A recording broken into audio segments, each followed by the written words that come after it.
Ben, le phénomène du trou noir, c'est pas un nouveau phénomène. Ça fait déjà une bonne dizaine d'années que le trou noir existe. C'est la période au printemps où les gens n'ont pas suffisamment de prestations de chômage pour passer le printemps et arriver à l'ouverture de l'usine, par exemple, ou à l'ouverture de la période touristique. Là. Alors, ils sont toujours 5, 6, 7, 8, 10 semaines pour certains, sans aucun revenu.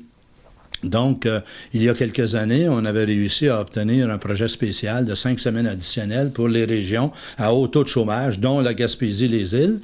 Et ça avait toujours été reconduit, mais M. Harper, dans sa grande bonté, en 2012, ne l'a pas reconduit pour sauver quelques centaines de milliers de dollars. Et donc, il ne l'a pas reconduit. Les libéraux avaient promis d'annuler cet élément-là de la réforme Harper, mais ils ne l'ont jamais fait non plus. Donc, on se retrouve encore là, à ce temps-ci, février-mars. Hier, je rencontrais un groupe de pêcheurs, puis il y en a déjà qui, la semaine prochaine, n'auront plus de prestations jusqu'au début de la pêche au crabe.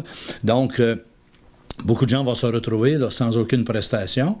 Et malheureusement, on ne nous écoute pas à Ottawa. On réfléchit sur de quelle manière on pourrait éliminer le trou noir. Mais éliminer le trou noir, c'est de mieux supporter les gens qui ont gagné leur prestation d'assurance-emploi, qui ont payé pour cette assurance de non-emploi, là, ben en fait, c'est ça un peu, hein? On se paye une assurance comme si tu passes au feu, ton assurance sert à te dédommager parce que tu n'as plus de maison. Alors là, si tu manques de travail, ton assurance chômage devrait te dédommager parce que tu manques de travail. Et c'est conjoncturel, là, c'est ici en Gaspésie, bien, les 3 axes principaux de travail, c'est en été, tout en même temps. Donc, c'est sûr et certain qu'il y a beaucoup, beaucoup de gens qui, rendus au mois de février, mars, avril, ont reçu toutes leurs prestations et là se retrouvent là, vis-à-vis qu'on appelle le trou noir, parce que pour certains, c'est un trou vraiment noir. À la sortie de l'hiver, les comptes d'électricité cet hiver vont être assez dispendieux. Des enfants qui sont toujours aux écoles, aux études, donc c'est un élément qu'il faut absolument que le gouvernement trouve une solution, et c'est la raison pourquoi on en parle beaucoup. On fait beaucoup de pression. M. Duclos, à 3-4 reprises, j'ai réussi à le convaincre. Mais ils réfléchissent. À Ottawa, on ne réfléchit pas vite à ce que je crois. Ça fait 2 ans qu'on réfléchit pour éliminer le trou noir, mais on n'a rien de concret encore qui a été fait ou qui sera fait incessamment, là, parce qu'on tombe dedans là, bientôt. Là. Ça touche combien de personnes environ? Quel pourcentage? Malheureusement, on ne peut pas avoir de statistiques. Le gouvernement fédéral, il y a 4, 5 ans, 6 ans, a empêché les groupes comme nous puis le monde de pouvoir obtenir des statistiques sur la loi d'assurance chômage.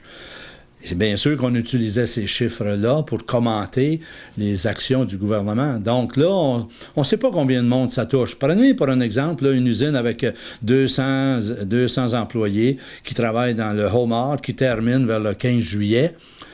Cette année, recevait comme 28 semaines de prestations. Ça veut dire qu'à la fin de février, ces 200 personnes-là, à moins qu'ils aient fait des heures épouvantables, là, ben, dans 10 semaines, tu ne peux pas faire des heures épouvantables, même s'ils ont fait 5 ou 600 heures pour se qualifier à l'assurance chômage. Au mois de février, là, début de mars, ils vont tomber sans prestations parce qu'ils vont avoir écoulé toutes les prestations qui leur avaient été accordées.